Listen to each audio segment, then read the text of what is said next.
LaCresia, thank you so much for being part of this summit. I am so happy to be here talking with you today.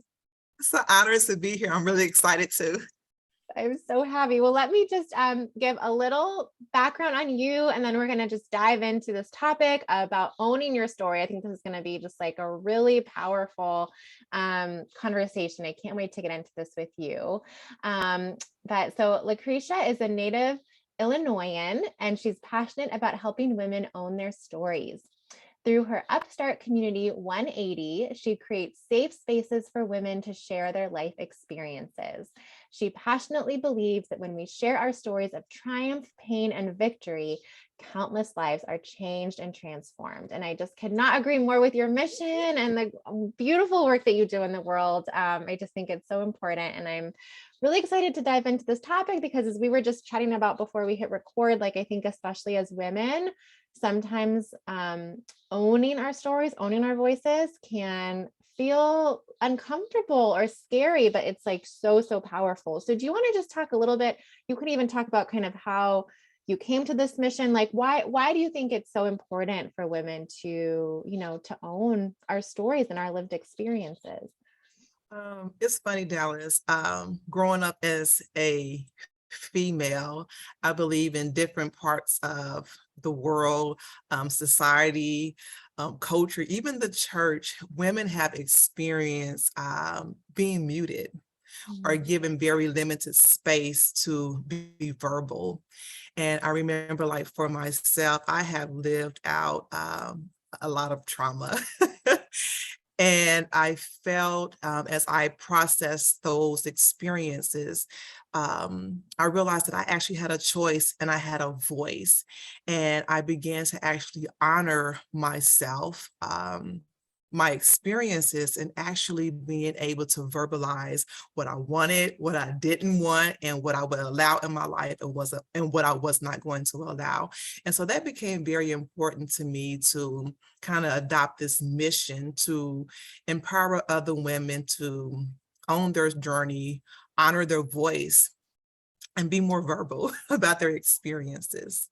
Yes, that is so powerful and so important. And I agree with so much of what you're saying. I mean, I think I see it even with my daughter. She's 3. And I just think so often as little girls and women, we're taught to be quiet, like kind of almost close ourselves in, sit nicely. Yeah. These things that we don't even realize that we're kind of being conditioned to do. And I just love what you said about I think for some of us women, the idea of expressing our desires, like where you were saying, okay, this is okay with me, this is not okay with me, like Yeah. that's just that can be such a huge shift to undertake. And like I even did with my coach last week, she had us do this whole brain dump of like, what do we desire? And I think sometimes even Yeah. asking ourselves that question as women, like, what do I desire? We're so used to thinking Yes. about everyone else, around us. Yeah. And I realized, Dallas, as I was beginning to actually honor myself and honor my voice, it was kind of intimidating. Mm, And it made me actually even self-reflect even the more. Like, um, why am I saying yes to this when I don't yeah. really want to, you know? And I'm learning that I can have a voice, but also honor my role as a mother, honor my role as a wife, and honor my role in society. And I believe that when we actually do that self-reflection, when we actually acknowledge ourselves, we're able to show up more organically and authentically in our lives. That is so beautiful. Do you want to go a little bit more into that? Like, what shifts have you noticed in yourself, and maybe that you've also witnessed in other women that you're supporting in safe community? Because I think we sometimes have this block as women in particular that it's almost like, well, it's like an either or, like I can show up for myself and pursue this desire, I can own my voice, or I can be there for my partner and my children. Whereas you're saying actually, the more that we show up for ourselves, like the more authentically we can fulfill these other roles and obligations that we have. So I'd love to hear you talk a little bit more on that. Yes, I'm laughing because I, of course, sometimes you fail before Oh, you get yes. it right. Yes. But for me, I recognized that I was a peacekeeper and not necessarily a peacemaker. And Mm, I realized during one of my moments of self-reflection that anytime that I say yes to something, anytime that I'm doing something and it disrupts my peace, it's not peace. mm. And Let's that say was say that again. Let's hear say it again for people in the back. I love that. anytime that I do something or anytime that I commit to something and it disrupts my peace is not peace. Mhm. And I recognized for myself, I wasn't honoring myself or my desires. And if I all that I do, I want to do it with love. I want to do it with passion and I want to do it with purpose. Mm, And if I'm not showing up authentically as me, if I'm saying yes when I really wanted to say no, I can't organically give anything to anyone in a way that's tangible, in a way that's real. And I did not like how it was showing up when I was doing that. yeah. And so it really took me stepping back. And I have this thing that I'm doing now. It's called sitting with myself. And what I do is I engage different parts of my body, my heart. Okay, is your heart in the right place? Is your heart in this? And if it's not, I really dive in with myself, doing journal prompts, asking myself questions to see where the block is. And if I need to go back to this person, hey, you know what? I know I made this commitment, but would you please excuse me? And not having the need to actually go into a lot of details. But hey, if you would excuse me, I cannot keep this commitment right now. And in my mind, knowing I have to keep the commitment to myself to show up organic and authentically. I love that. I got this image as you were describing of almost just like how powerful it would be if we just kind of like sat with our hand on our hearts for a minute, like you're saying, just asking ourselves like how we feel about Yes. whatever we're doing. I mean, I like we never take the time to actually pause and do Yeah. that. And that would be also just such a beautiful thing to bring into our writing practices, like just to take that moment to kind of like breathe and center ourselves and kind of Yes. see like what do I feel like I need to write today, what do I Yeah. need to explore. I think that is just so beautiful. And you're also making me think of, I just had a conversation with some clients this week on this very topic about, I really want to write my book, this is this desire of my heart, but I have such a hard time saying no. I keep like letting go of my book writing time by saying yes to these other commitments that I don't actually really want to do, but I feel like I can't say no. So I mean, this is for so many of us that if you do have this desire, whether it's writing a book or maybe it's something else, but it's often by saying yes to those things that Yeah. we don't actually want to, it does Exactly. prevent us from saying yes to ourselves. Yeah. And I think it's really hard for women because as women, we serve so many roles. And I love being a mother, I love being a wife, but it really took me probably getting irritated to this point to where I want to do what I want to do, what I was created to do, and knowing that I had to have the appropriate boundaries and actually learning to honor myself and honor the personal mission of my life too, and what it taught me and actually my entire family. And I have what, 3 girls and a son. And I look at them, I'm like, I want them to be able to own their lives and own their paths too, but also honor, like I said, my daughter, she's a new mother, but I don't want her to lose herself. And I Mm, found where I was actually losing parts of myself that I wanted to honor. And I realized that when I honor myself, and I can actually show up even more organically, more loving with the people that are in front of me, my husband, my children, clients, whatever that may be. I'm not trying to rush them, rush the mm. moments or the processes, but I can actually be present because I'm present with myself. I love that so much. And that's such a great point. I think it's so easy for us to see in other people, and particularly our children, like the beauty of who they are as an individual and not wanting them to lose that. And I love that idea of taking that same lens and looking at yourself in that way. Do you want to talk a little bit too? Something that also came up for me with this topic of like the power of owning your voice was, the power of owning your voice, like how the idea that every one of us has like our own unique, authentic voice, like you were talking about your life's purpose.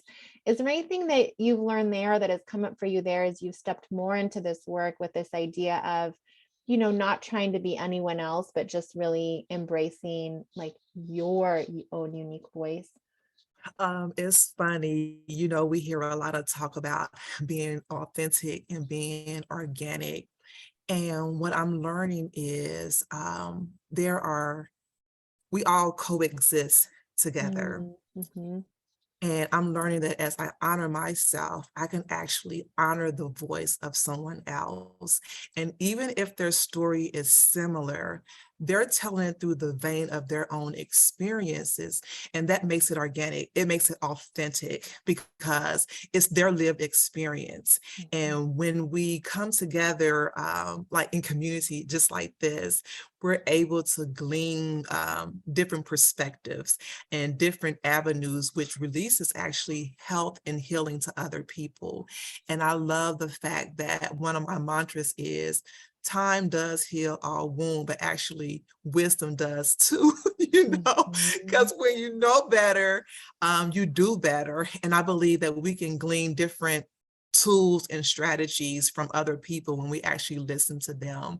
And I believe one of the most beautiful exchanges is when we honor ourselves, we honor other people, and it actually gives them a sense of ownership and power actually to share their stories and to honor their voice because they're being heard, and that gives them, what, I do have something important to say, and what I'm saying is important, and it actually gives them the strength to actually continue to share and share. And then we have this domino effect of everyone sharing, everyone caring, everyone honoring themselves and honoring the person in front of them. Mhm. I love that. That's such a beautiful visual of like that, like an upward spiral, of just, it's almost like, I think it can be a little bit of an intimidating, like you were saying earlier, like a scary first step to really say, you know what, I am going to own my voice. This is important to me. I am going to speak my mind or speak my heart. But like you're saying, think about all the ways that you're opening up Mhm. that for other people, all the people that you're inspiring to do the same. That's such a beautiful gesture of a way that it is about you, but it's also not just about you. It's like this ripple effect that you're Yeah. creating. Yeah. I love that so much. And one other thing, Dallas, that I'm noticing as well that I recognize for myself personally as I began to own my own voice, it Mhm. actually gave me the confidence actually to even write. Tell me I more. yes, I laugh like I would hear myself speaking. I'm like, oh, I do have something to say. Mhm. And it actually gave me again, the courage actually to pin down what I felt. And I have not developed a good routine yet, but I'm actually beginning to create space for myself to actually own not just my story, but the written part of my story as well. I love that so much. And I think that's such a great point too, that sometimes we maybe try to dive straight into the writing before we take that time to even like listen to ourselves and to get Yeah, clear on our deeper purpose, what it is that we want to say in our voice. And I think as you're talking about this, I think that could be a reason why so many books get stalled out partway through, why people get yeah, discouraged and give up, is I think that we really need that solid foundation of knowing like, who am I? yeah. What am I trying to say? What matters to Mhm. me? How is this going to be in conversation with others or serve others? And so much of these questions that you're posing for people to think about, I think really lays that solid foundation. Then, like you're saying, when it'll give them more confidence, then to sit down to write, and you just feel so much more rooted or grounded in Yeah. like your deeper purpose for why you're even writing this in the first Mhm. place. And I like what you said. It gives you the opportunity actually to even dig deeper, and you can kind of understand your why. why, your Yeah. mission, who you're talking to, and what the purpose of your writing is for. So I'm a big advocate of self-reflection and learning to Mhm. sit with ourselves and engage. Okay, where am I at mentally, physically, emotionally, spiritually? Where am I at in my own process? How am I honoring myself? How am I honoring others? Those are such great prompts. If anyone wants to just like rewind and replay those little journal prompts. I mean, I think Yep, especially if you're feeling stuck, if you're yep. feeling blocked, like just take some time and just do some free writing on some of those questions that LaCresia is asking. I think that is such a just a beautiful place of going inward. Sometimes we tend to go outward, like, oh, I feel stuck. I need to do some research or find a strategy, get unstuck. But often it's like we have the answers inside of us, and those beautiful prompts that you have just like helping encourage us to go inwards, I think are so powerful. Thank you. Yes. And I know that you're working on um, some beautiful journals, and you do a lot of work with that. Did you want to share? I wanted to ask, make sure we share about two things. You have a wonderful Instagram live series, kind of about this whole subject, seat at the table. And then I also wanted to ask you about your free download that's coming up. But why don't you talk about seat at the table first briefly, and how people, can watch that? Yes, that is my baby. It's called It's Mm. Seat at the Table, and it's a platform that I created for women to share their stories and their lived experiences. Again, I believe, like the domino, when we share our stories, we encourage, we empower other people to do the same. And I feel one of my mantras again is when we share our stories, countless lives are saved and transformed. Mm. And there's no other feeling that like feeling connected to a community, not feeling like what I'm experiencing, I'm the only one. So we invite people into our spaces actually to feel connected and to feel seen and known. So that was that was my heart behind a seat at the table, to create space for other women to be heard. I love Um, that. yeah. Connected and seen and known, like how beautiful that is. And that's what you're doing. And that's what I think so many of us want to do with our books too. Like the idea that someone will read our book and to feel that way. So I love how you're doing that through your writing and also through this Instagram live series. And then do you want to share where on Instagram people can find you? And I'll make sure to link to it too. Yes, you can find me on Instagram at 180. And you can also connect with me at my website, LaCresiaArnold.com. Perfect. And then tell us a little bit about what you're working on for your free offer. It sounds amazing. Yes, I'm currently, like, I love what you said, the ability to go inward. And so it's called, we're working on something called sitting with myself.